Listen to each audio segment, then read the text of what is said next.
Seigneur, merci pour ta fidélité, que ton nom soit béni. Ce matin, nous sommes en cet endroit éternel,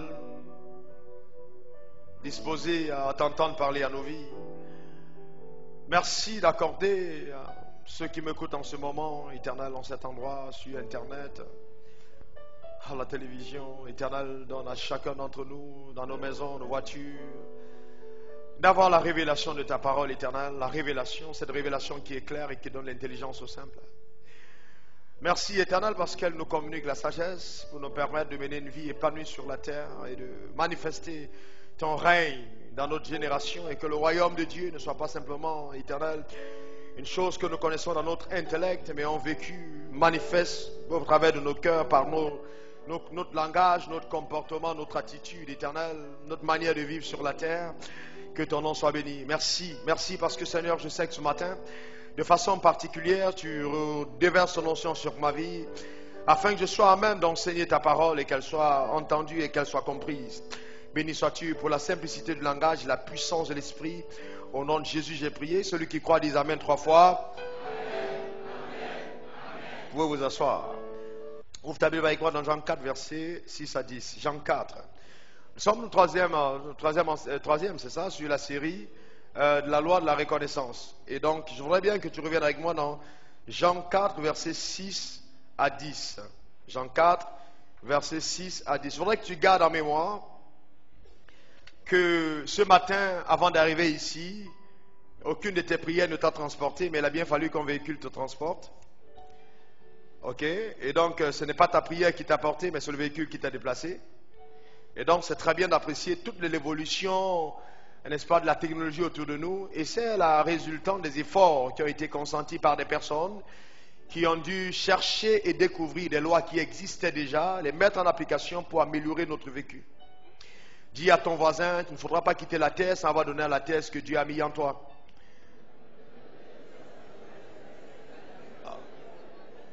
Demande à ton voisin de te répondre, de bien qu'il réponde. Dis quelque chose à ton voisin ce matin.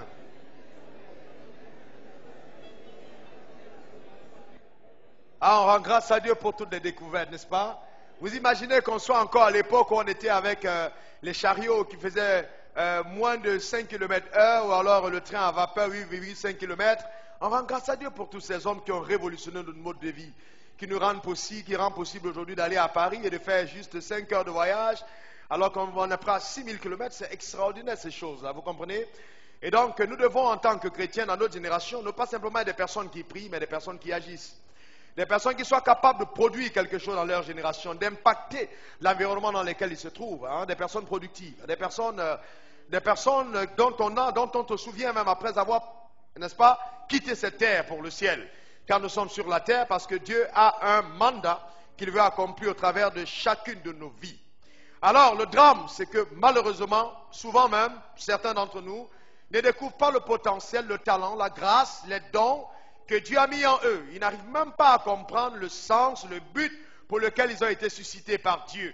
Et ça, tant que vous ne l'avez pas compris, vous êtes vous-même en train de vivre une vie qui va vous amener à un traumatisme certain.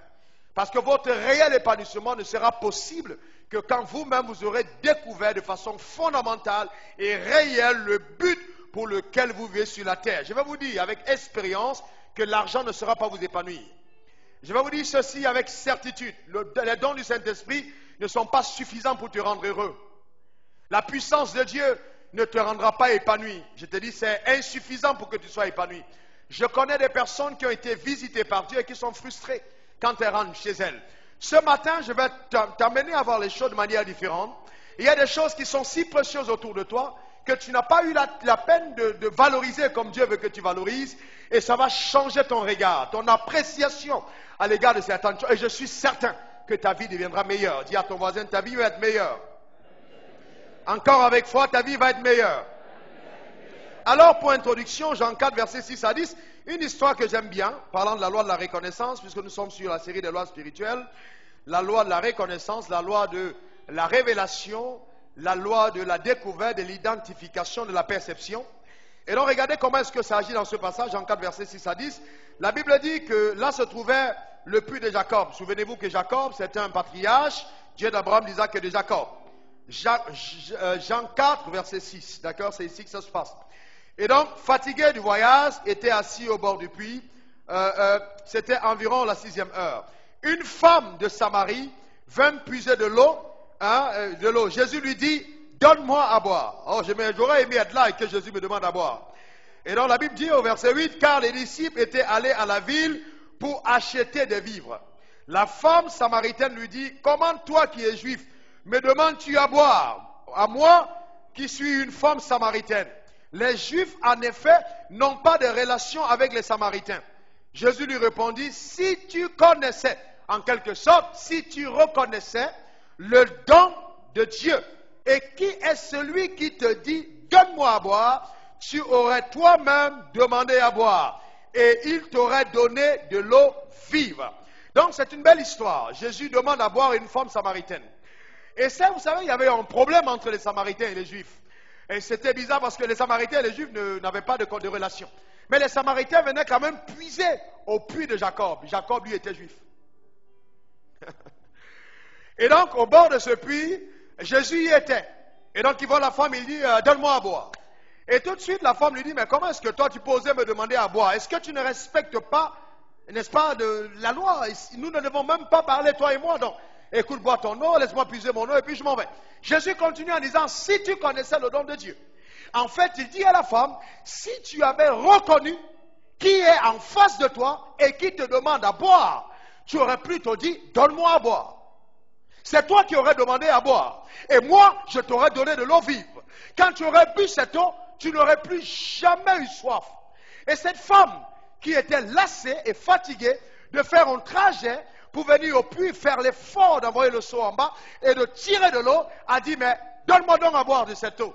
Et Jésus ne s'est pas arrêté là, il a commencé à dire à la femme, et à parler de la vie de la femme, en lui disant à cette femme, fais venir ton mari. La femme dit, je n'ai pas de mari. Il dit, tu fais bien de dire, tu n'as pas de mari, parce que tu en as eu 5. La femme dit, waouh, je reconnais que cet homme de Dieu est un prophète. Donc il a fallu certains signes pour que cette femme reconnaisse que cet homme, Jésus, était un prophète de Dieu. Vous savez, ce que vous n'avez pas reconnu ne vous sera jamais utile. Vous ne pouvez pas jouir de ce que vous n'avez pas reconnu. Si vous n'avez pas reconnu, vous ne pouvez pas en jouir. Est-ce que vous êtes avec moi? Si vous ne reconnaissez pas les dons de Dieu dans votre pasteur, vous ne pouvez pas jouir de lui. Vous ne reconnaissez pas les dons de Dieu dans la vie d'un frère, ou alors les compétences dans votre secrétaire, vous n'allez jamais puiser le meilleur d'elle. Et il faut aller au-delà de ce qui est apparent. Cette femme a regardé à l'apparence, elle a vu, mais elle n'a pas perçu. Et beaucoup d'entre nous voyons, mais ne percevons pas.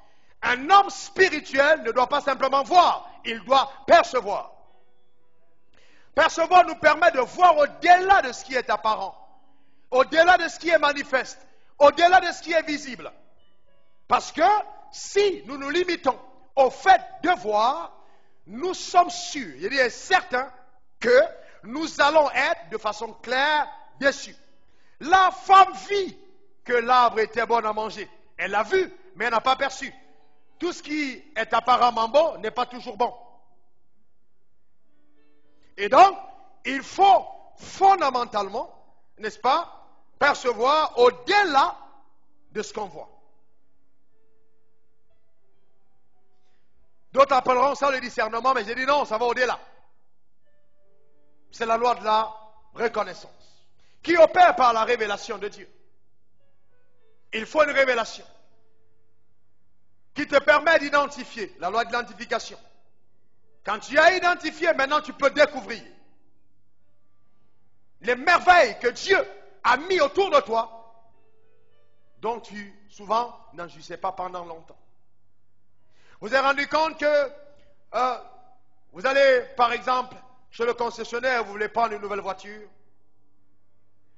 ou alors chez le tailleur pour prendre une nouvelle robe, ou sur votre chausseur pour une nouvelle paire de chaussures, qui vous fait un tel effet quand vous ne l'avez pas encore acheté. Et dès que vous achetez cette chaussure, vous la ramenez chez vous, vous portez 1 ou 2 fois, vous vous rendez compte que l'attrait que vous avez pour la chaussure a commencé à baisser considérablement. Vous savez ce qui se passe? On a souvent tendance à ne pas valoriser ce qu'on a déjà, et à n'apprécier que ce qui n'est pas encore à soi. Dis à ton voisin, j'espère que ça ne te concerne pas ce qu'il vient de dire.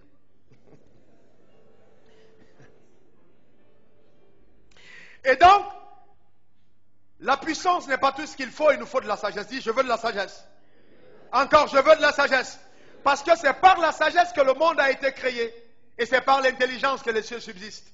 Donc, j'ai besoin de sagesse. Au-delà de l'onction. Et j'ai dit aux hommes de Dieu, c'est bon l'onction. D'ailleurs, nous avons l'onction. J'ai de l'onction, je sais. Mais vous savez, l'onction crée l'attraction. Mais l'onction ne va jamais bâtir. C'est la sagesse qui bâtit. L'onction va attirer les gens. Mais si la sagesse n'est pas là, la sagesse va repousser les gens. Il vous est déjà arrivé de côtoyer quelqu'un qui vous fait une telle impression de la puissance de Dieu, et quelques minutes après, étant autour de lui, il devient dégoûtant, simplement parce qu'il n'a pas de sagesse dans son opération. On a besoin de sagesse. Les femmes ont besoin de sagesse pour t'aider avec le mari à la maison. Le mari a besoin de sagesse pour parler à sa femme. Les directeurs de société ont besoin de sagesse pour coacher leurs employés. Et les employés ont besoin de sagesse pour une relation avec les patrons. Les hommes d'affaires ont besoin de sagesse pour gagner de l'argent. On a besoin de sagesse. La sagesse est indispensable. Mais vous savez, j'interrogeais Dieu au sujet de la sagesse. Je lui demandais, mais Seigneur, la sagesse vient d'où? Quelles sont ses racines? Et Dieu m'a dit ceci. Note. Les racines de la sagesse, c'est la capacité à accorder aux choses la valeur que Dieu leur accorde. Voilà les fondements de la sagesse. La capacité d'accorder aux choses la valeur que Dieu leur accorde. C'est-à-dire, faire le maximum d'efforts à avoir, dans chaque jugement que nous dégageons, le regard de Dieu. Dis après moi, le regard de Dieu. Encore le regard de Dieu. Donc il est important d'avoir le regard de Dieu. Voir les choses comme Dieu les voit. Accorder aux choses la valeur que Dieu leur accorde. C'est ça la racine de la sagesse. Revenons à la création. Parce que ce matin, je vais parler de comment reconnaître le conjoint qu'on a pour sa vie. Alors laisse-moi te dire, femme mariée, ce message va te concerne aussi. Ce sera pour notre âme un véritable régal. J'en suis convaincu. Tu seras si heureux en sortant de cet endroit parce que Dieu t'aura communiqué quelque chose de précieux. Je sais que la vie va être transmise ce matin. Et donc, revenons à la création. La Bible dit, Dieu, quand il crée l'homme, vous savez, il le crée, Genèse 1, verset 26, Dieu créa l'homme à son image, selon sa ressemblance. Il le créa homme et femme, dans une version, dans le grec, si on va plus loin, c'est mâle et femelle. Ok, il le créa à son image, selon sa ressemblance, et puis Dieu les bénit, et Dieu leur dit, soyez féconds, multipliez, assujettissez et remplissez, dominez sur tous les oiseaux du ciel, sur tous les reptiles qui rampent sur la terre, sur tous les poissons de la mer. Donc Dieu crée l'homme à son image, il le crée à l'image de Dieu, il le crée mâle et femelle, homme et la femme. Mais après, quand Dieu place l'homme dans le jardin d'Éden, il donne à l'homme cet ordre dans Genèse 2, versets 14 à 15, et il place l'homme dans le jardin afin que l'homme puisse cultiver le jardin et que l'homme puisse le garder. Il dit à l'homme, tu pourras manger du fruit des arbres de la connaissance du bien et du mal, de tous les arbres, tu pourras manger du fruit des arbres de tous les arbres du jardin, mais tu ne mangeras pas de l'arbre de la connaissance du bien et du mal. Le jour où tu en mangeras, tu mourras. Et donc, après, vous allez vous rendre compte plus loin que Dieu dit à l'homme, il n'est pas bon que l'homme soit seul, il n'est pas bon que l'homme soit seul. Et je lui ferai une aide qui lui soit semblable. Il dit, il n'est pas bon que l'homme soit seul. Mais le vrai problème que je pose quand je lis la Bible, c'est que je constate que quand l'homme était seul, il était bon pour lui.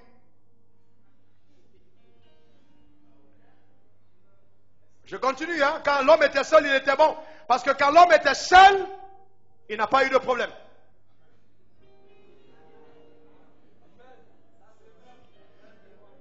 On va dans la Bible, hein? On y va, ok? Mais Dieu ne mange jamais d'ailleurs. Si Dieu a dit n'est pas bon, c'est que ce n'était pas bon.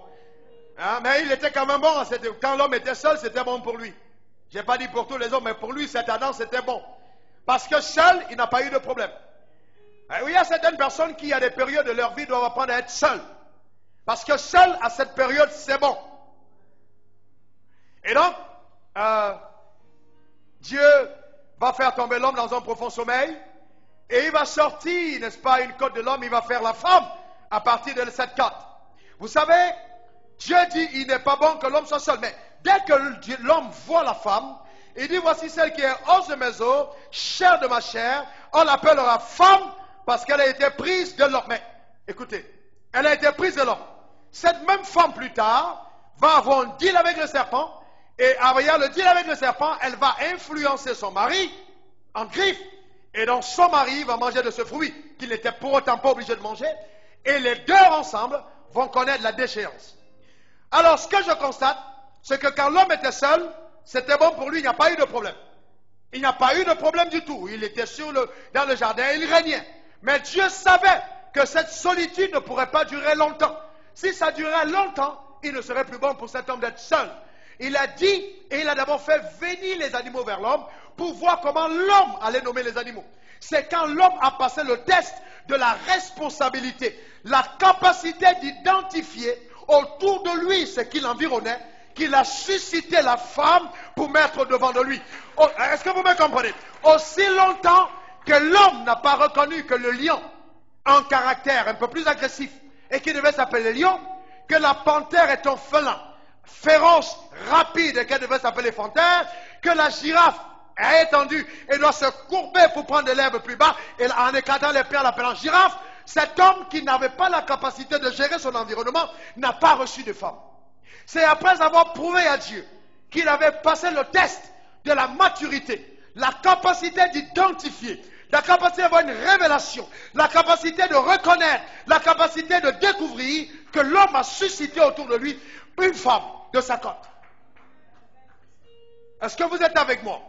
Donc je dis ceci, je parle de reconnaître son conjoint, mais, je vous en suis enseigné maintenant, mais ne vous pressez pas d'aller chercher un conjoint. J'ai un problème avec l'approche que nous avons dans nos églises dites évangéliques. D'ailleurs, je ne sais pas qui vous a dit qu'on est évangélique. J'ai un problème avec l'approche qu'on a. Chaque fois qu'on dit oui, il y a une onction ici pour le mariage. Vous voyez, les gens commencent à tomber à gauche, à droite. Je reçois. Non, mon frère et ma soeur. Vous comprenez, ne soyez pas agités au sujet du mariage. Il faut rester calme. Parce que Dieu sait contrôler ce domaine aussi. Reste calme. Est-ce que tu me comprends? Parce que Dieu existe. Je dis bien, reste calme. Dieu en homme pour toi. J'ai dit, un homme pour toi. Il dit, je lui ferai une femme. Pas une femme simplement. Une femme qui lui soit semblable. Dans la version Darby, c'est qui lui correspond. Ça veut dire qu'on peut avoir une femme, mais qui ne nous corresponde pas. Hein? Et quand je dis ça, on peut aussi avoir un homme qui ne nous corresponde pas. Dieu veut qu'on ait un homme ou une femme qui nous corresponde. Ce qui correspond à X ne correspond pas à Y. Ce qui correspond à Z ne correspond pas à B. Il y a quelque chose qui te correspond à toi et qui ne va pas automatiquement correspondre à quelqu'un d'autre. D'ailleurs, nous allons tous prendre des chaussures. Revenons sur l'exemple. D'autres choses 43, d'autres 42, d'autres 45, d'autres c'est du 49. Il faut donc commander à l'usine 49-52. Est-ce que vous me comprenez?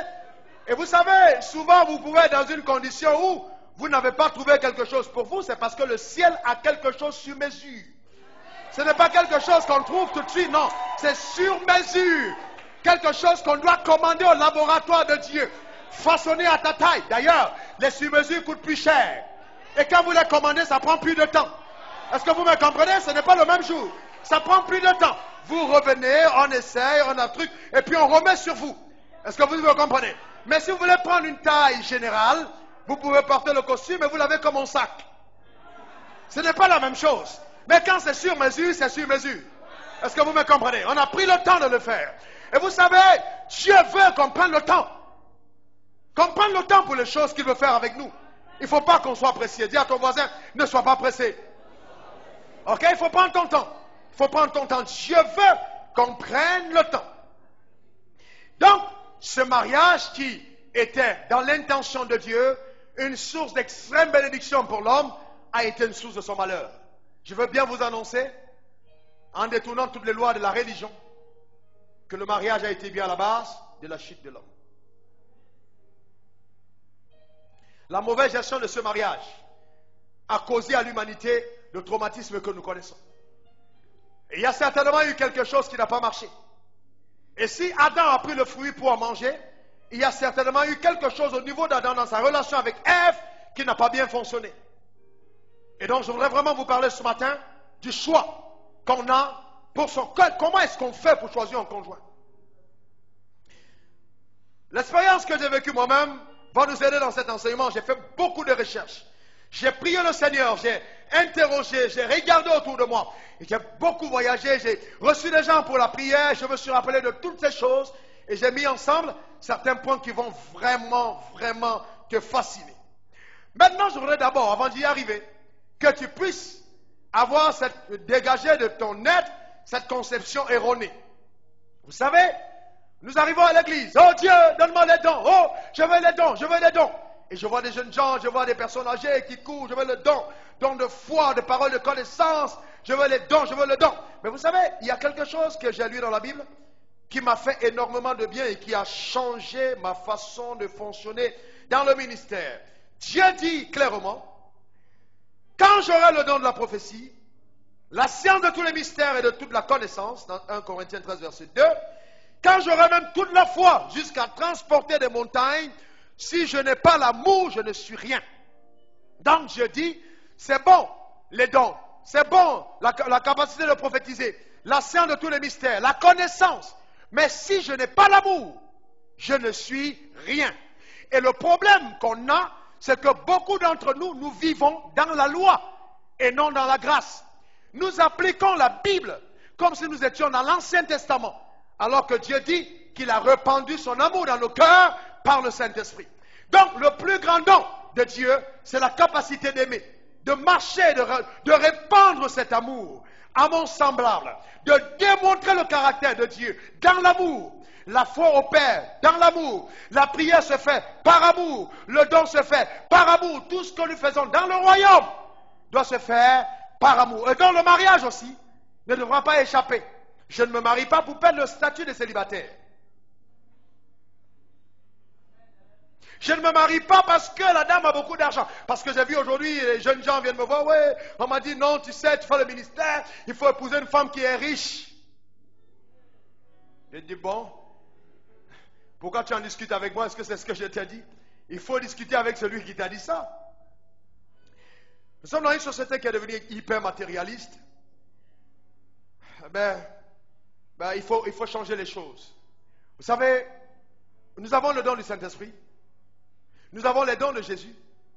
Mais beaucoup d'entre vous ne savent pas qu'il existe le don du Père. Parce que si Jésus nous a donné le ministère, en appelant les hommes comme apôtres, prophètes, évangélistes, pasteurs, enseignants, le Saint-Esprit nous a donné les dons de l'Esprit, la parole de connaissance, la parole de sagesse, le discernement de l'Esprit, le don de prophétie. Il doit exister des dons du Père. Vous y avez déjà pensé en un seul moment? Les dons du Père doivent exister. Est-ce que vous savez que le fait d'exister dans un monde, d'avoir des arbres, c'est un don de Dieu? D'avoir de la plage, c'est un don de Dieu. D'avoir autour de toi ton père, c'est un don de Dieu. Ta mère, c'est un don de Dieu. Tes frères, ce sont des dons de Dieu. Ce sont des dons que Dieu a mis à côté de toi, qu'il faut savoir valoriser, il faut savoir respecter. Et la Bible va plus loin.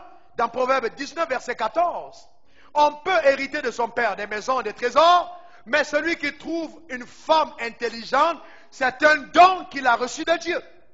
Donc, ta femme est un don. Répète après moi, ma femme est un don. Ou alors mon mari est un don. Non, ta femme n'est pas un frein, mais un don. Mais pourquoi vous ne parlez plus? Mon mari est un don. Vous savez, je vais vous prendre, je sais, je comprends. Il y a eu tellement de blessures, tellement de choses.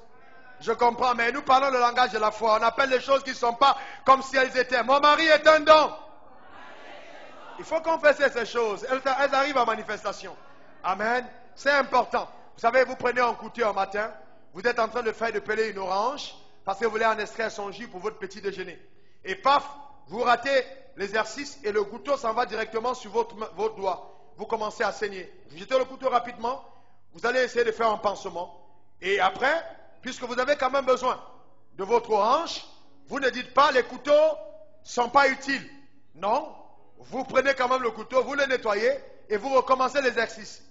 Ce n'est pas parce que ton mari t'a blessé, ce n'est pas parce qu'un homme a offensé ta mère que les hommes cessent d'être ce que Dieu a voulu qu'ils soient. Ça veut dire que si cet homme a eu un problème, on peut le nettoyer.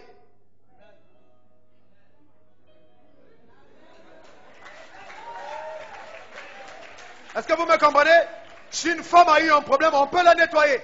Et la seule chose capable de nettoyer une personne, c'est la parole de Dieu. D'ailleurs, même quand vous avez utilisé un ustensile, vous allez le nettoyer avant de le réutiliser. Ok? Donc l'homme et la femme ont de la valeur. Ce sont des dons. Dis, ce sont des dons précieux. Ah ouais, ce sont des dons précieux. Alors, suivez-moi très bien. Je vais parler de 22 choses qui vont vous permettre, 22, de reconnaître aussi facilement votre conjoint. Voici, Jean, voici, viens, tiens.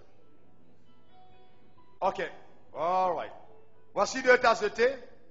Je les utilise dans mon bureau pour prendre du thé. Ces 2 tasses. À l'intérieur de ces 2 tasses, nous avons 2 liquides. Il y a de l'eau quelque part, et il y a du raisin quelque part. Alors si je demande, et l'intérieur des tasses sont noirs, ça veut dire que ce n'est pas facilement identifiable. Et je demande à quelqu'un d'entre vous, venez prendre une tasse. Vous pouvez prendre la tasse avec de l'eau, ou la tasse avec du raisin. Vous allez voir un liquide à l'intérieur, vous vous dites, oh, voilà, j'ai trouvé quelque chose à boire. Une de ces 2 tasses peut contenir un poison. Et l'autre peut contenir de l'eau qui va vous faire du bien, étancher votre soif. Et donc, si vous ne choisissez pas bien parmi les 2 tasses, vous allez avoir une bonne intention, mais cette bonne intention va créer un désastre. Donc, au-delà de l'intention, il faut encore discerner, avoir la capacité de bien choisir parmi les 2 tasses qui se ressemblent. Alors, donnez-moi un autre verre. Donnez-moi ce verre de l'autre côté, s'il vous plaît. Donne-moi la bouteille d'eau. Ok. J'ajoute un 3e. Ok. Mais là, c'est transparent, n'est-ce pas? Comme c'est transparent, dès que je mets, d'accord, ce qui est sûr, c'est que dès que je mets, vous n'avez pas de difficulté à voir parce que c'est transparent. Vous pouvez savoir tout de suite c'est de l'eau. Mais l'eau peut être transparente et puis elle peut être là comme ça, visible, mais il y a du poison à l'intérieur. J'ai déjà bu du poison, je sais ce que ça peut faire. Mais gloire soit rendue à Dieu parce que moi, je ne mourrais pas empoisonné. J'ai été délivré par Dieu ce jour-là.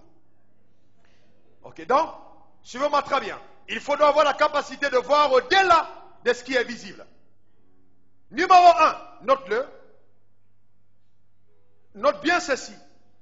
Toutes les personnes qui sont capables d'attirer ton attention ne sont pas dignes de recevoir ton cœur.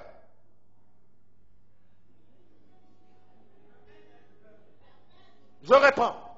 Toutes les personnes qui sont dignes d'attirer ton attention ne sont pas dignes de recevoir ton cœur.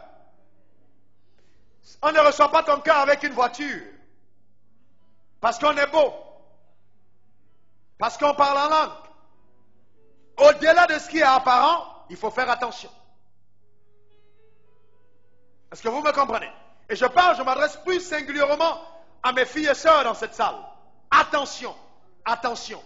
Tout ce qui attire votre attention n'est pas digne de recevoir votre cœur. On ne donne pas son cœur comme ça parce qu'on a eu une apparence. On va d'abord examiner avant de lâcher son cœur. Est-ce que ça va? Faites attention aux gens qui vous font de grosses déclarations le même jour. Ils savent quelles sont les intentions qu'ils ont derrière. Donc, ok, on va reposer, d'accord? Mais vous voyez, arrête. Vous voyez, si vous voulez, par exemple, découvrir ce que vous allez faire, vous prenez cette tasse, vous la secouez, tiens-toi bien dessus, ok, vous voyez, quand vous secouez, ce qui est dedans sort, n'est-ce pas? Vous allez vous rendre compte que les gens vont vous présenter une apparence agréable, mais c'est quand vous les secouez, quand vous êtes en contact avec eux, que ce qui est vraiment à l'intérieur d'eux finit par se répandre. Est-ce que vous me comprenez? Donc prenez le temps d'amener ces personnes à s'agiter et à faire sortir ce qui est en eux. Est-ce que vous me comprenez? Il faut prendre le temps. Prenez le temps. Prenez d'abord le temps. Ne vous pressez pas. Est-ce que ça va? Est-ce que vous me comprenez? Donc quand vous prenez le temps, ce qui est à l'intérieur sort. Et la Bible dit, c'est de l'abondance du cœur que la bouche parle. Numéro 2. Quand vous êtes avec quelqu'un, ne le reconnaissez pas par les costumes qu'il porte, mais par les paroles qu'il prononce. Ce qui sort de sa bouche va révéler la réelle identité de la personne que vous avez. Est-ce que vous me comprenez? Il y a des gens qui peuvent étudier, bosser le langage des chrétiens. Mais écoutez, laissez-les sortir de l'église. Arriver quelque part, aller quelque part dans un café, observez leur réaction. Quand ils parlent, ne vous dites pas non, sa bouche a glissé. Non, c'est le vrai lui qui est sorti. Est-ce que vous me comprenez? Est-ce que vous êtes avec moi? Maintenant, je vais vous dire une chose. Ne tombez pas sur le piège de dire, bon voilà, vous savez, beaucoup de personnes me disent, oh pasteur, il faut qu'on prie pour lui, ça c'est vraiment je suis. Mais des fois, vous devez comprendre ceci, frère, c'est ça. Le mariage est sacré. Il est sérieusement sacré. Et les fiançailles, contrairement à ce qu'on dit, sont aussi sacrées. Bien qu'ils peuvent être interrompus. Parce que vous allez constater que dans le cas de Jésus, Jésus n'est pas né dans un mariage, il est né dans une finale de fiançailles. Vous avez déjà vu ça dans la Bible? Jésus n'est pas né quand les gens étaient mariés, il est né dans les fiançailles. Ça veut dire que les fiançailles ont un caractère sacré. Donc vous ne pouvez pas, la Bible dit, qu'il était fiancé à Marie et elle fut enceinte par la vertu du Saint-Esprit avant qu'ils n'eussent habité ensemble. Donc, vous ne pouvez pas simplement, bon, on s'observe et vous êtes dans la même maison, dormant sur le même lit. L'observation est terminée. Est-ce que vous me comprenez? Non, ce n'est plus possible. Est-ce que vous êtes avec moi? Est-ce que je vais vous dire, en revenant sur le troisième point, n'oubliez jamais ceci. Quand un homme et une femme se rencontrent, l'homme regarde au corps de la femme. Le corps l'attire, mais la femme regarde au cœur.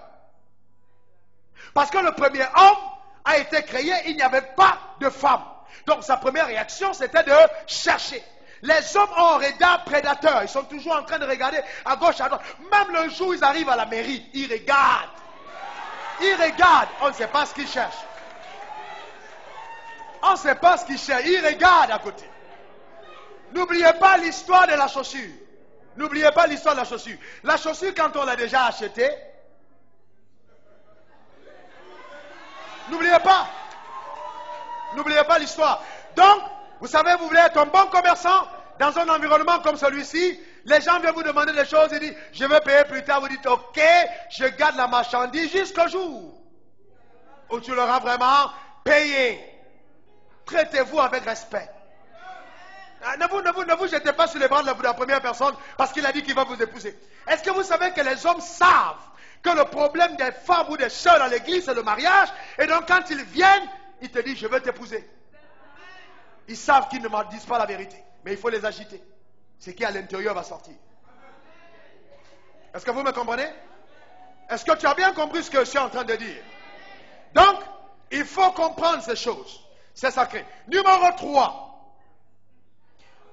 Non. J'ai dit 2. Dans les autres choses, j'ai juste fait un commentaire. Numéro 3. Ne m'amenez pas en erreur cette fois-ci. Ok? Votre conjoint, entre parenthèses, le don que Dieu vous a fait, ne sera pas la source de votre bonheur. Je reprends, votre conjoint ne sera pas la source de votre bonheur. Les gens pensent que c'est quand ils vont se marier qu'ils seront heureux. C'est pas vrai. C'est pas vrai. Parce que si tu regardes à ton mari ou à ta femme comme une source de bonheur, je te promets la catastrophe. Dieu ne permettra jamais que ce qu'il te donne prenne sa place. Et donc les problèmes que tu auras peuvent ne même pas venir du diable, mais de Dieu, qui veut ramener ton cœur à lui. Hébreux 12, verset 2. Ayez vos regards fixés sur Jésus, qui est l'auteur et le consommateur de votre foi, et non votre femme ou votre mari. Oh non, je ne suis pas équilibré. Ça ne va pas. Quand je veux me marier, je pense que ça va aller. Et laissez-moi vous dire ceci. Un jeune homme qui a un problème de sexe ne va pas régler le problème parce qu'il se marie, mais il va l'aggraver. Je recommence. Vous voulez que je vous parle ce matin? Est-ce que vous comprenez? Un jeune homme qui a un problème d'indiscipline sexuelle et qui se dit, je vais régler ce problème parce que je me marie, ce jeune homme, une fois marié, il va l'aggraver. Laissez-moi vous montrer ceci maintenant. La révélation est bonne. Hein? Elle est vraiment bonne. Vous savez, la Bible dit que la Bible demande aux hommes qui sont célibataires de ne pas avoir de rapports sexuels, n'est-ce pas?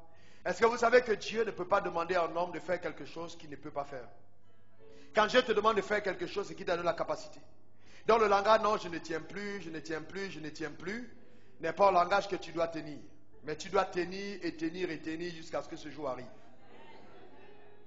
Numéro 2, le même Dieu dit que celui qui est marié ne prive pas son corps à son conjoint. Dans 1 Corinthiens 7. Que ton corps ne soit pas privé. Ne vous séparez pas pour un long moment, de peur que vous soyez tentés par Satan. Mais le problème, c'est que quand je lis la Bible, je dis, mais Dieu, pendant les fiançailles, la personne est restée 10 ans, 7 ans, sans partenaire. Et le diable n'est pas venu le tenter. Une fois marié, tu dis, non, ne vous séparez pas pour longtemps, quand le diable va venir tenter. Dieu me dit, oui, fils. Parce que le célibataire a reçu une onction qui le permet de ne pas avoir les rapports sexuels. Mais dès qu'il se marie, j'enlève l'onction. Et je relâche quelque chose maintenant qui crée un appétit sexuel. Et un attrait. Et il doit le satisfaire. Et ça pousse l'homme vers la femme et la femme vers l'homme. Donc, ceux qui sont mariés ont cette grâce qui est ôtée, que j'appelle la grâce du célibat. Et donc maintenant, ils doivent être en activité. Parce que la parole qui a été dite quand ils ont été bénis, soyez féconds, doit arriver aussi à manifestation. Quand vous observez la vie des animaux, il y a ce qu'on appelle la période de chaleur. Vous voyez un serpent qui était à 150 000 kilomètres et qui répète une femelle qui est en chaleur quelque part. Pourquoi? Parce que Dieu veut maintenir la reproduction de l'espèce. Mais on ne se marie pas seulement pour la reproduction sexuelle. Est-ce que vous me comprenez? Donc, si tu as un problème d'indiscipline, règle-le avant d'aller dans le mariage. Parce que, n'oubliez pas, on a tendance, après avoir porté la paire de chaussures, à la laisser dans le placard.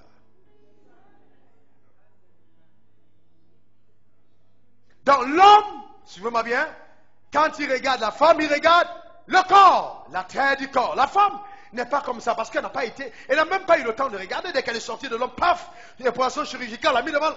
L'homme regarde, il dit waouh, voici ce qui est os de mes os, chair de ma chair. On l'appellera femme parce qu'elle a été prise de l'homme. Donc la première chose que la femme entend, c'est une bonne parole. Donc elle scène le cœur de l'homme. C'est pour ça que toutes les femmes de la terre, que ce soit la femme président, la femme ménagère, quand une bonne parole est relâchée, le cœur bouge un peu. Il y a quelque chose qui se passe là-dedans. Est-ce que vous me comprenez? Donc faites attention. Et les hommes le savent. Donc ils fabriquent des paroles pour toucher ton cœur. Et quand ton cœur est touché, tu sers de ton corps. Et dès qu'il prend le corps, il retire son cœur. Ah, oh, dis, on les a dit, ouais. Est-ce que tu peux acclamer le Seigneur pour ça? Ah, est-ce que vous me comprenez? Donc, dès qu'il a le corps, il retire le cœur. Quoi? On me signale que j'ai 15 minutes qui restent. Oh my God, I don't. C'est pas possible. Est-ce que vous comprenez? Donc, voilà, dès qu'il a eu le corps, il retire son cœur. Donc, faites très attention. C'est pour ça que dans votre choix, point numéro 4. Tout ce que vous voyez n'est pas tout ce qui existe. Point numéro 5. Tout ce que vous voyez n'est pas tout ce qui existe. L'apparence n'est pas toujours tout ce que vous voyez n'est pas tout ce qui existe. Point numéro 5 qui lui est semblable. On ne se marie pas parce qu'on a vu, mais plutôt parce qu'on a perçu. C'est-à-dire on a vu au-delà. On ne se marie pas parce qu'on a vu, on se marie parce qu'on a perçu. Est-ce que vous vous rendez compte que Adam a perçu? Il n'a pas simplement vu, hein? Il dit, voici celle qui est os de mes os. Comment est-ce qu'il a fait? Il a vu au-delà de la chair. Chair de ma chair, on l'appellera. Est-ce que vous savez que femme veut dire doux? Donc il est allé au-delà de percevoir, il a connu le caractère. Femme veut dire doux, la docilité. C'est pour ça que quand vous voyez même dans les couples, parce que Dieu a voulu qu'il y ait un mâle et une femelle, quand vous voyez, regardez même les PD, de l'autre côté là. Alors les gens aujourd'hui n'ont plus envie de dire ces choses, mais si les gens se taisent et que nous les prédicateurs on se tait, alors le monde va à la dérive. Au moins nous on doit continuer de dire que ce n'est pas quelque chose de correct et que nous n'allons jamais accepter qu'un homme et un homme se mettent ensemble, que ce soit la Bible appelle c'est une abomination. Une femme et une femme, vous cherchez quoi ensemble? Imaginez-vous comment c'est sale. Si ce n'est pas le diable, comment est-ce qu'une chose pareille est possible? Est-ce que vous me comprenez? Et ces choses-là, on commence à être tolérant. Ah non, vous savez, il faut être tolérant. Mais il y a des choses sur lesquelles, quand une abomination se présente, il faut la condamner.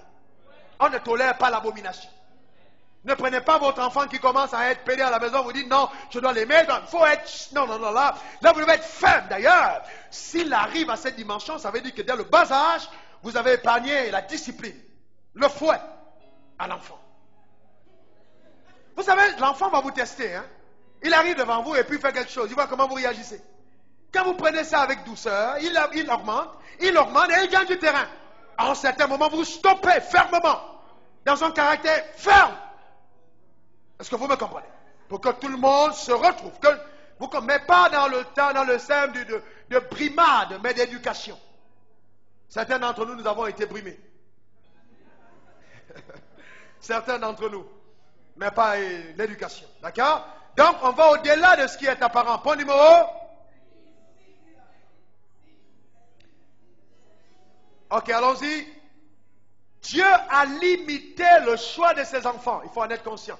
Dieu a limité le choix de ses enfants. Ça veut dire qu'en tant qu'enfant de Dieu, ton choix est limité. Tu n'as plus la capacité de choisir comme tout le monde.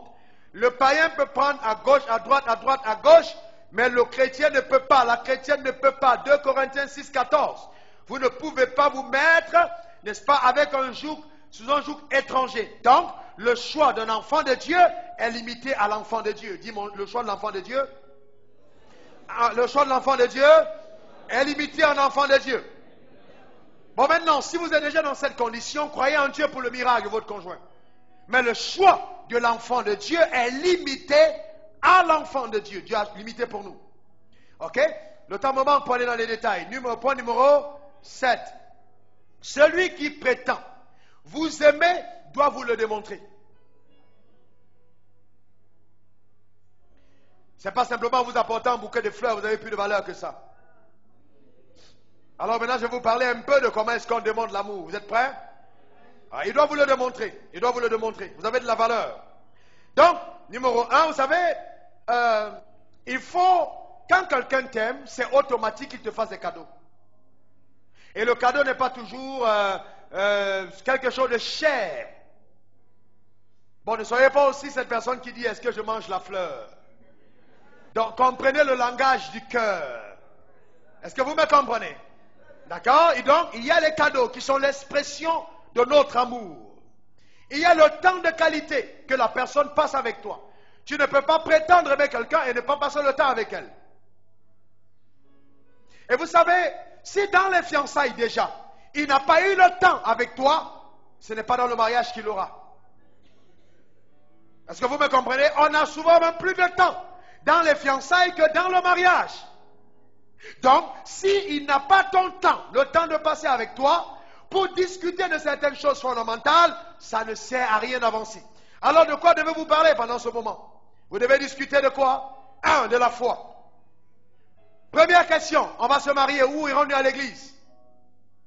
Oh, pasteur, c'est pas grave, quand on va se marier, on va décider. Non, parce que si vous ne décidez pas maintenant, ça peut être la source d'un sérieux problème demain.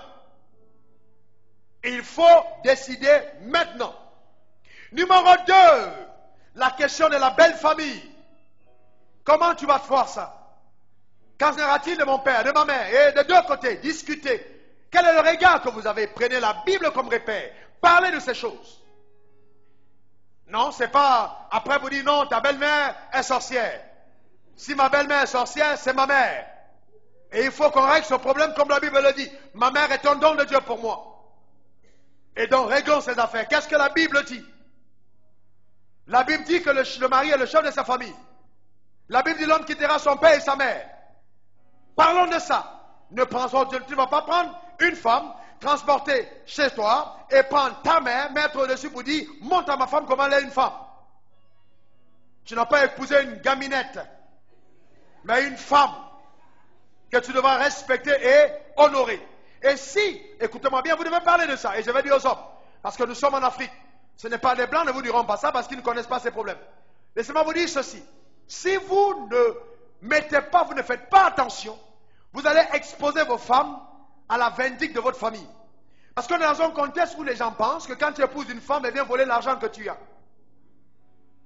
D'ailleurs, et c'est erroné. Donc les gens, ok, ils se disent, bon, elle va venir voler l'argent que j'ai. Qu'on a. Et je veux des gens qui te prennent, non, pas le mariage, pas d'acte de mariage. Vivez ensemble, pas d'acte de mariage. Mais comment est-ce que vous pouvez accepter une chose pareille? Il faut vous marier légalement. Le concubinage n'est pas de Dieu, mais c'est hautement démoniaque. Il ne faut pas accepter ça. Parlez de la belle famille. Parlez de la question d'argent. Examinez le point de l'argent. J'ai vu beaucoup de personnes ont des problèmes, des chrétiens, pas parce qu'ils ne sont pas bénis, mais parce qu'ils gèrent mal leur argent. Ils ne connaissent pas l'ordre des priorités. Frère, laissez-moi vous parler un peu. Laissez-moi vous dire une chose. Vous savez, si vous voulez, je parle d'abord des femmes, pour savoir qui est une vraie femme. Ne vous arrêtez pas au fait qu'elle ait des ongles comme celles des aigles et des cheveux comme du feu. Ok, ça peut être très bon pour l'apparence, mais rendez-lui visite et voyez un peu comment se trouvent ses marmites à la maison. Regardez sa cuisine. Si vous arrivez chez elle et que la cuisine est en désordre alors que son sac est toujours clean elle-même, cette femme-là n'est pas vraie.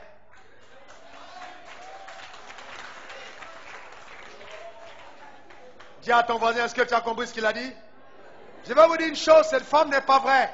Il y a en elle une qualité d'apparence, de tromper les regards, de falsification. Mais l'identité réelle se révèle dans notre propre environnement. Entrez dans la chambre et regardez comment sont les lits quand elle sort. La propreté n'est pas ce que tu vois dehors, mais ce que tu laisses quand tu sors. Allez dans la maison, dites je vais aller aux toilettes. Si vous faites ça avant d'uriner, alors... Ok? Bon, c'est juste pour voir des choses pratiques. Parce que quand vous voyez quelqu'un à l'apparence, qui est apparemment comme ça, et puis dedans c'est le contraire, il y a quelque chose qui ne va pas. Je vous dis la vérité. Je vous dis, ça vous paraît anodin, mais c'est très profond. Et donc faites attention à ça. Et puis, vous voyez les personnes dépensières. Vous devez régler ce problème avant de vous marier. Vous ne pouvez pas être avec quelqu'un et tout, bon, après-demain 75 000, qui vous transporte tout dans les grands milieux. Une femme qui vous encourage toujours à aller comme ça, faites attention. Un homme qui est constamment en train de vouloir changer de voiture, changer de costume, qui n'a aucun projet d'avenir, cet homme-là, il vous amène à la catastrophe. Il faut régler la question d'argent. Comment est-ce qu'on le gère? Vous savez quoi? Il faut dépenser assez, épargner assez, donner assez dans le royaume. Donc il faut un équilibre dans la gestion des ressources. D'accord? Donc, la question d'argent, discutez de ça. Regardez. Parlez de la question de sexe. Parlez, je n'ai pas dit faites le sexe. Discutez sexe. Il faut en discuter. Parlez de ça. Mais si vous avez quelqu'un qui vient d'un endroit où on lui a dit que, vous savez, il faut s'attacher les mains derrière le dos quand on va vers une femme parce que la femme est impure et tout, on va juste pour avoir des rapports sexuels et puis paf, c'est terminé. Un homme qui ne peut pas vous célébrer comme ça se doit, vous courez le risque de tout casser à la maison chaque matin. Vous devez en discuter. Sérieusement, en discuter. Vous savez le problème qu'on a dans nos églises, on dit c'est tabou. Mais nos enfants passent le temps dans les films à voir à partir de 15 ans toutes ces affaires dans le film. Donc si on ne leur dit pas ça à l'église, qui leur dira la vérité? Ils discutent de ça à l'école, ils parlent de ça. Vous le voyez 15 ans, mais il y a des champions dedans. Donc il faut, oui, je vous dis la vérité, il faut corriger ça à l'église. Et ramener les choses dans leur ordre. Ceux qui sont d'accord avec moi, lèvent la main. Ah ouais, il faut corriger ces choses. Est-ce que vous me comprenez? Donc il faut parler de ça ensemble. Discuter de la question de sexe. Ensemble. Parler de ça. D'accord? Parler des enfants. Discuter ensemble. Combien d'enfants vous voulez avoir? D'autres vont vous dire autant que Dieu donne. Donc il y a d'autres qui ont une équipe de volley, d'autres ont une équipe de football. Bon, d'autres ont une équipe de golf. Et d'autres ont une équipe de tennis de table. Choisissez l'équipe que vous voulez former à la maison. Si c'est le golf, 1. Il est seul, il peut jouer. Tennis de table, 2. Volleyball, 6. Football, 12. Choisissez votre équipe à la maison. Discutez de ça ensemble, ok? Ne dites pas simplement comme Dieu veut, comme Dieu veut. Non, il faut discuter. Là où 2 ou 3 s'accordent à mort. Ok, là où 2 ou 3 s'accordent à mort. Pourquoi est-ce que vous pensez qu'il faut seulement s'accorder pour chasser un démon? Il faut aussi s'accorder pour le style de vie qu'on doit mener. Il faut s'accorder là-dessus, il faut s'accorder. Ok? Point numéro 8. Éprouvez votre futur conjoint. Éprouvez-le. Éprouvez-la. Même si vous l'avez trouvé responsable à l'église. Même s'il est pasteur et bishop. Éprouvez. Les motifs ne sont pas toujours sains. Et puis bon, ceci me vient en idée. Vous allez vous rencontrer quelqu'un qui est pasteur, vous voulez épouser un homme de Dieu. Ne l'influencez pas avec vos offrandes. Vous savez, il y a des églises où quand le pasteur est célibataire. Oh, vous voyez des femmes qui arrivent le matin. Oh, alléluia. Quand il faut faire les offrandes. Oh, pasteur, je paye toutes les clims. Oh, je paye. Et le jour où le pasteur se marie, ces femmes qui étaient si engagées disparaissent de l'église. Les motifs n'étaient pas sains.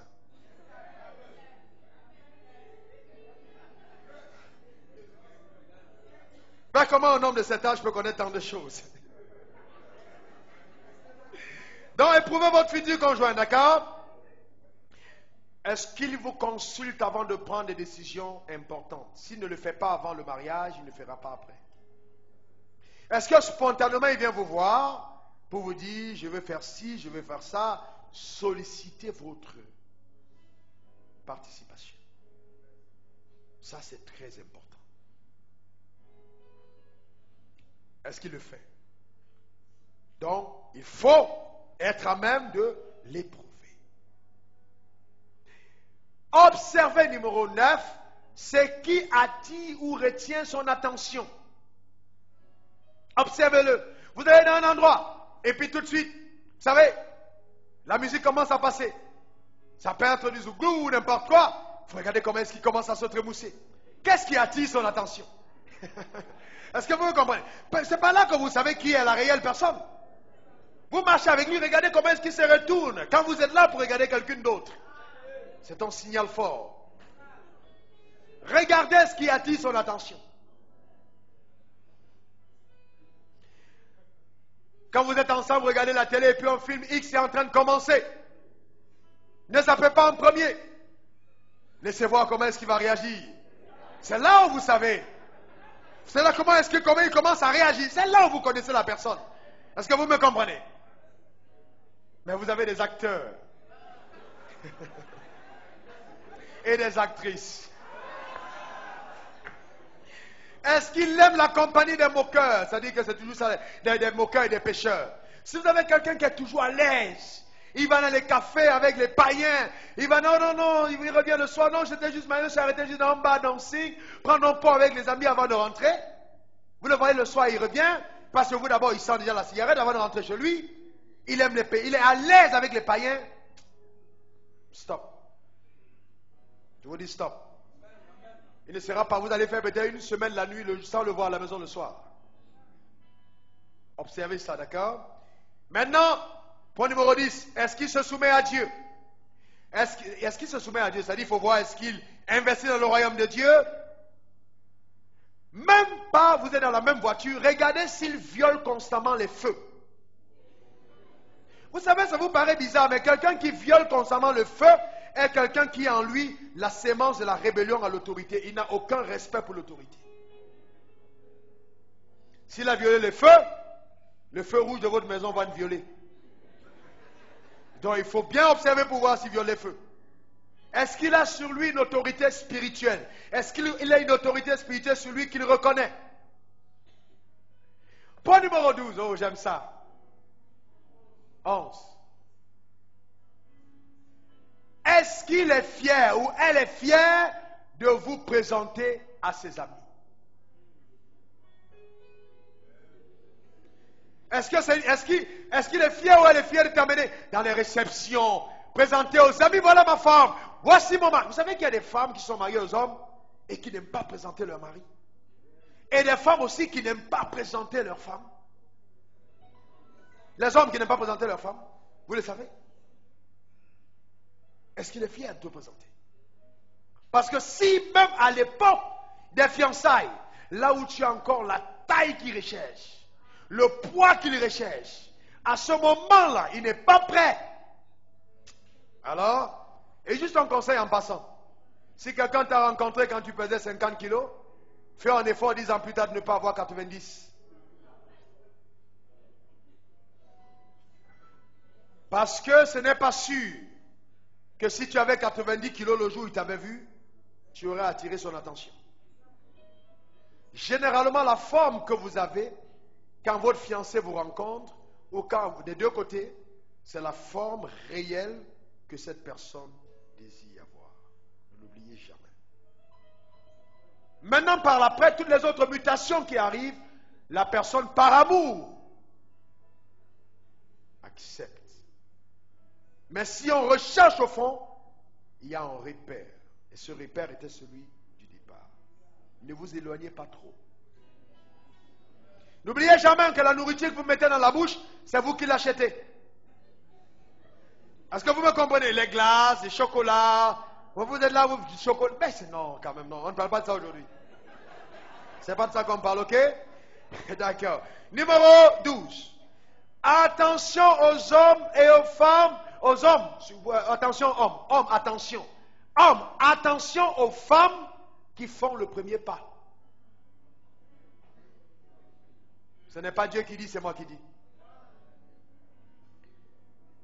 Faites attention. Une femme qui vient vous voir, oui, Dieu m'a dit, tu étais mon mari, qui vous... Non, faites attention. Généralement, vous n'êtes pas la première personne à qui elle a déjà parlé. Faites attention aux femmes qui font le premier pas.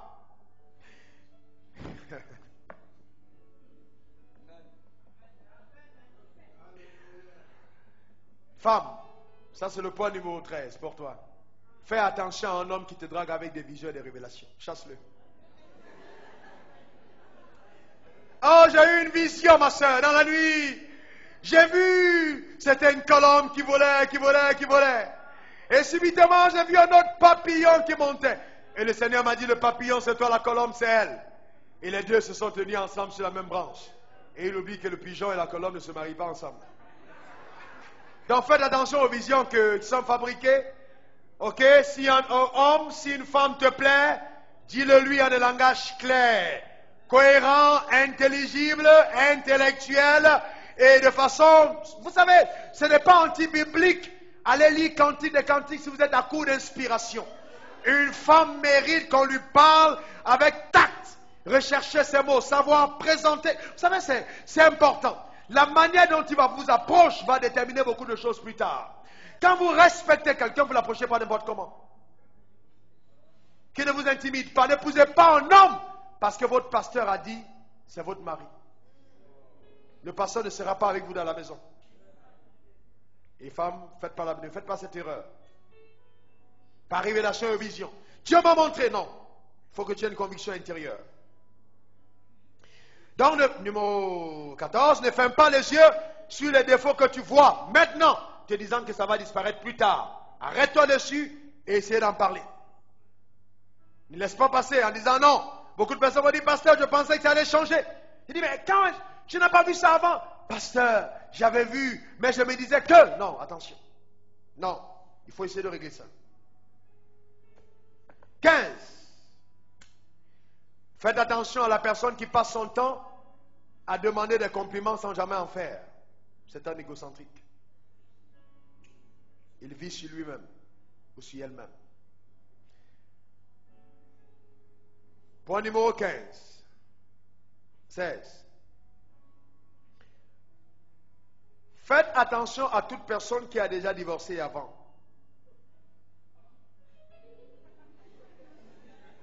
Je vous dis la vérité. Vous savez, souvent on pense que non, dans tous les cas, quand moi je viendrai, je serai la meilleure personne. C'est arrivé, j'ai même vu une sœur venue me voir, homme de Dieu. J'ai dit, mais il est marié, elle me dit, ça ne fait rien. Le Canaan était une terre occupée. Il faut qu'on chasse les Philistins, je vais m'installer. Faites attention, ce n'est pas biblique. Les gens ont reçu ta dîme, mais ils ont reçu tes offrandes et tout, en disant, oui, on va prier, cet homme va chasser sa femme, tu vas entrer. Faites attention. Je ne crois pas que ce soit vraiment ce que Dieu veut qu'on fasse. Donc, quelqu'un qui a été divorcé avant, n'allez pas précipitamment. Examinez la cause. Comprenez pourquoi est-ce que ce truc a eu lieu. Pourquoi est-ce que je vous le dis? La vie est cyclique. Quand ton cycle a été déclenché, si on ne fait pas attention, il se redéclenche.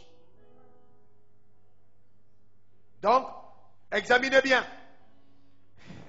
Je vais dire quelque chose qui ne va pas plaire à certains hommes, mais je le dis quand même. Numéro 1, ce point numéro 17, n'épousez jamais un homme qui ne travaille pas et qui n'a pas de goût pour le travail. Est-ce que vous pouvez acclamer le Seigneur pour ça, femme? Voilà. Un homme qui ne travaille pas et qui n'a pas de goût pour le travail, il n'a pas d'ambition pour le futur, n'est pas appelé à être mari. Il est bon pour lui qu'il soit seul. Est-ce que vous me comprenez? Très très bien. Maintenant, je vais au point numéro 18. Un homme qui est resté trop longtemps seul est un homme à examiner plus longtemps. C'est-à-dire, vous voyez un homme qui est seul, 40 ans, 45 ans, tout va bien, et puis il est toujours seul. Danger. Examinez plus longtemps. Ne vous jetez pas dans ses bras en disant non, examinez longtemps. Il peut avoir de bonnes raisons, mais découvrez-les d'abord, avant d'y aller. Point numéro 19. Ou 20, je crois que c'est 19. C'est 20 ou 19? Si ton pasteur est un homme de Dieu, ne méprise pas son point de vue concernant ton mariage. Si ton pasteur, tu reconnais que ton pasteur est un homme de Dieu, et tu viens parler à ton pasteur, et ton pasteur a une attitude te disant, fais attention, ne méprise pas son point de vue. Ne méprise pas son point de vue. Si c'est vraiment un homme de Dieu, ne méprise pas son point de vue. 20. Observez si cette personne a une sérieuse et profonde volonté de faire la volonté de Dieu. Il faut avoir à côté de vous quelqu'un qui craint Dieu au point de rechercher véritablement sa volonté. Il faut rechercher profondément, très profondément, quelqu'un qui a le désir de faire la volonté de Dieu. Point numéro 21. Est-ce qu'il parle beaucoup du futur ou il s'attarde sur les choses du passé? C'est un signe indicateur si vous aurez des problèmes dans la maison. Quelqu'un qui est toujours en train de révéler les choses du passé, c'est dangereux. Mais quelqu'un qui parle du futur, c'est quelqu'un avec qui vous devez vous mettre. Parce que cette personne, le futur et non le passé. Il y a des gens qui passent tout leur temps à réveiller le passé. Ce sont des personnes qui aiment les problèmes. Il faut voir ceux qui ont le regard vers le futur. Lot a pris une mauvaise femme, elle regardait toujours en arrière, elle est devenue une statue de sel. Ok? Maintenant, au point numéro 22. Et le dernier point, voilà pour nous tous ici présents, Dieu a un partenaire pour toi. C'est le 22e point que tu dois savoir. Dieu a un partenaire pour toi. La femme, ça dit un petit point, la femme est une côte, de l'homme est sortie la côte. La femme est une côte, et de l'homme est sortie la côte. Donc, si une côte est sortie de moi, j'ai une femme qui m'appartient. Si je suis une côte, j'ai un homme duquel je suis sorti. Et le désir de mon cœur devra être, Seigneur, que ta volonté parfaite soit faite dans ma vie. Est-ce que tu crois vraiment que Dieu a parlé à ton cœur ce matin? Est-ce que tu le crois? Alors je vais prier pour tous ceux qui sont dans la salle, d'accord? On va se lever tous ensemble, d'accord? On va prier ce matin. Ok? Je m'excuse derrière pour les 10 minutes supplémentaires que j'ai pris. Ok? Ok, d'accord? Posez la main sur votre cœur maintenant, tout le monde est ici levé. On va prier ensemble maintenant. Certains d'entre nous ont des problèmes dans le mariage, d'autres vivent des mariages heureux, d'autres vont se marier. Alors nous allons faire une prière ensemble ce matin. Pose ta main sur ton cœur. Dieu est capable de le faire, même si à cet âge, en ce moment, tu n'as pas encore un conjoint. Dieu a un homme pour toi. Dieu a une femme pour toi, il le fera. Répète après moi, Seigneur Jésus, de tout mon cœur, j'incline mon cœur à l'obéissance de ta parole. Je sais que tu as un conjoint pour ma vie. Je crois, Seigneur, de tout mon cœur. Maintenant, les mariés vont répéter après moi. Éternel des armées, je veux célébrer le don que tu as placé dans ma vie. Je veux voir cette personne avec le regard de Dieu, avec ton regard, l'apprécier, Seigneur, comme tu l'apprécies.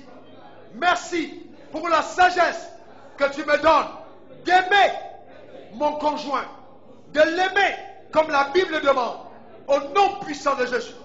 Maintenant, tout le monde va prier. Seigneur, merci. Et maintenant, les célibataires vont prier. Merci, Seigneur. Je crois que tu as un conjoint pour ma vie. Je l'appelle au nom de Jésus. Éternel des armées, tu as dit, il n'est pas bon que je sois seul. Je crois, Seigneur, que ta parole est vraie. Et je demande de tout mon être que le conjoint que tu as pour moi, que tu l'envoies. Je me prépare à l'accueillir, à le recevoir, à l'identifier, à le célébrer, à découvrir la grâce que tu me réserves au travers de cette personne. Merci pour ton œuvre puissante et vivante dans ma vie. Au nom de Jésus, j'ai prié. Amen. Maintenant, je prie pour tout le monde. Seigneur, je veux te rendre grâce. Au nom de Jésus, je me lève contre toutes les œuvres des ténèbres, contre tout ce qui a été fomenté par la puissance de Satan pour empêcher à ce mariage avoir lieu. Je combats ces œuvres au nom puissant de Jésus. Et je déclare, aucune âme forgée contre le juste ne sera prospérée. J'annonce sur ta vie que tu vas te marier, car telle est la volonté de Dieu. Je m'oppose à ces agents du mal, à la puissance des ténèbres, qui combat la stabilité des mariages, qui empêche au mariage d'être épanoui. Je lis ces forces, je propulse dans les abîmes des ténèbres, au nom puissant de Jésus. Je commande que tu reçoives la sagesse et l'intelligence pour traiter ton conjoint avec respect, pour magnifier la personne que Dieu t'a donnée. Et que vous soyez heureux, et que vos enfants soient pour vous au sujet de joie, que votre maison soit un arbre de paix, que ce soit le jardin d'Éden, la manifestation de la gloire, et que Dieu y règne de façon puissante, dans la justice, l'amour, la sainteté, la paix, la passion, au nom puissant de Jésus. Père, que ton nom soit béni, parce que tu le fais en ce jour. Je veux te rendre grâce, car tu établis ta parole dans chacune des familles. Restaure les mariages détruits, restaure les familles brisées, agis avec force. Éternel des armées, par ta parole et ta puissance, tu es capable de changer les cœurs, de restaurer les personnes, influencer, Seigneur, que la tradition, les dogmes, ce que nous avons reçu de nos pères, qui ont influencé notre manière de traiter nos femmes, de traiter nos maris, que cela soit totalement lessivé par la parole de Dieu, au nom puissant de Jésus, et que nous puissions avoir la sagesse, de rentrer aux racines, et de faire les choses comme tu veux que ça se fasse. Éternel des armées, que ton nom soit glorifié. Si maintenant je déclare sur la vie de ceux qui désirent un enfant, par la puissance de Dieu, vous l'aurez. J'appelle cela en manifestation, au nom puissant de Jésus, que le Seigneur se glorifie dans ta vie de façon spectaculaire et miraculeuse. Que ta foi soit ravivée par sa présence réelle. Et à ceux qui travaillent et qui ont eu des problèmes, et là l'argent manque dans le foyer, j'appelle la provision par la puissance de Dieu, au nom de Jésus-Christ de Nazareth. Éternel, merci, parce que tu as dit à l'homme de prendre soin de sa femme, comme Christ a pris soin de l'Église. Donne à cet homme qui n'a plus d'emploi, Éternel, de retrouver un emploi. Fais prospérer ses affaires, afin qu'il puisse satisfaire sa famille, satisfaire sa femme, et être pour sa femme un abri, une protection. Éternel, que les couples aient le regard sur toi, qui est l'auteur et le consommateur de notre foi. Père, agis en nous, Seigneur. Prépare chacun d'entre nous, afin que nous soyons le véritable conjoint. Que nous n'allions pas dans le mariage en quête du bonheur, mais que nous y allons pour produire le bonheur, pour donner le bonheur, Seigneur. Que nous soyons prêts à bénir, prêts à épanouir notre semblable, quel que soit le prix à payer, parce que tu es notre Dieu. Qu'il en soit ainsi, Seigneur. Efface, pardonne les erreurs du passé. Éternel, les couples qui ont connu des déchirures, des blessures verbales, des affrontements physiques, que cela cesse au nom puissant de Jésus. Et que sur la terre, par la puissance de Dieu, ils vivent en parfaite harmonie éternelle. Et que le royaume des cieux soit visible au travers de la sagesse manifestée dans l'amour véritable. Au nom puissant de Jésus. Éternel, tu connais les cœurs. Regarde l'humilité. Regarde comment chacun crie à toi ce matin. Oh Dieu, interviens dans les cœurs. Interviens, Seigneur. Guéris et restaure. Rends possible, Seigneur, l'épanouissement de chacun d'entre nous. Éternel, je te rends grâce parce que je sais que tu as quelque chose pour chacun d'entre nous, Seigneur. Tu as quelque chose pour chacun d'entre nous. Et si ça a pris du temps, Seigneur, je crois de tout mon cœur que c'est parce que tu préparais quelque chose de spécial et sur mesure parce que tu as dit, si vous brûlez, mariez-vous. Éternel, si le désir continue de persister, c'est parce que tu as donné le signal que cet homme existe, que cette femme existe. Alors rien n'empêchera que cela se produise. Merci de nous permettre de nous épanouir dans ton royaume, comme ta parole le demande, et non comme la société nous l'inculque. La femme doit être respectée, honorée, protégée, chérie. Et l'homme doit être respecté. La femme doit se soumettre à lui. Elle doit être une aide valeureuse. Elle doit le valoriser. Elle doit l'encourager. Elle doit le supporter. Elle doit être à ses côtés. Et que les familles soient un modèle de manifestation de ta gloire. Aide-nous, Seigneur, à apprécier, à reconnaître, à découvrir, à identifier, à percevoir ces valeurs que tu as mises en chacun d'entre nous et en ceux qui sont en face. Béni sois-tu pour ton œuvre puissante. Au nom de Jésus, j'ai prié. Que quelqu'un dise Amen. Amen.